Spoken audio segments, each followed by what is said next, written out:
The man was stunned to discover the front door of his ancestral home was made of golden thread nanmo wood. Moreover, the tables, chairs and benches inside were all centuries-old antiques. A single chair could easily fetch as much as $40 million.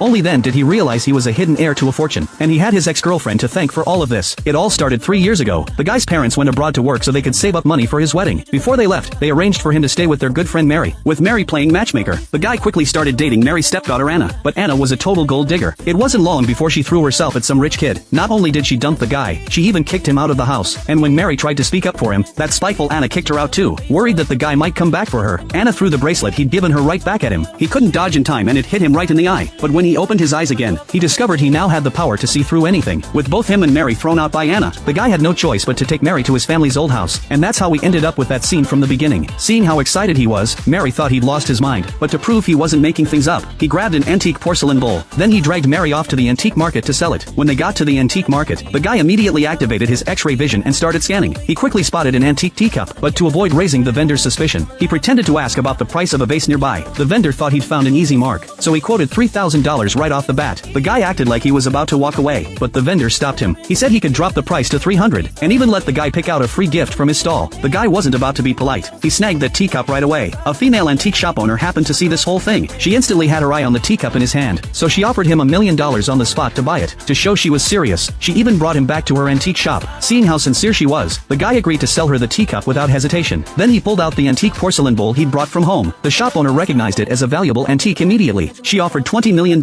for it, and the guy didn't think twice before saying yes. Once the deal was done, the man took Mary back home. But right then, the guy's parents called. They demanded to know why he was selling off the family's stuff. Turns out his dad was the richest man in the city. He'd been pretending to be poor just to toughen his son up. Now that the secret was out, he figured there was no point hiding it anymore. Under his father's orders, the family butler showed up with a credit card with no spending limit. To thank Mary for looking after him all these years, the guy took her straight to a real estate sale center. He dropped $100 million on a luxury villa for her just like that. This scene was witnessed by Anna and the rich kid, so they hurried over to the real estate agent. They asked him what those two people had been doing here earlier. Upon learning from the agent that Mary had just purchased a luxury villa, Anna concluded Mary must have hooked up with a wealthy tycoon. She even had the nerve to think about taking Mary's new house for herself. The rich kid egged her on to apologize to Mary, suggesting Mary might relent and accept it if she showed a soft heart. So Anna went to Mary to apologize. She wanted to take the opportunity to get to know her new father, but Mary had long seen through Anna's gold-digging ways. She shut the door in her face without a second thought. But the rich boyfriend wasn't sitting around doing nothing. He got the contact info for Anna's new daddy from the real estate office. What they didn't know was, this so-called daddy was actually the guy. Anna couldn't wait to send him a message. She invited him to an auction the next day. The guy wanted to make things a little more interesting, so he played along and replied as daddy. He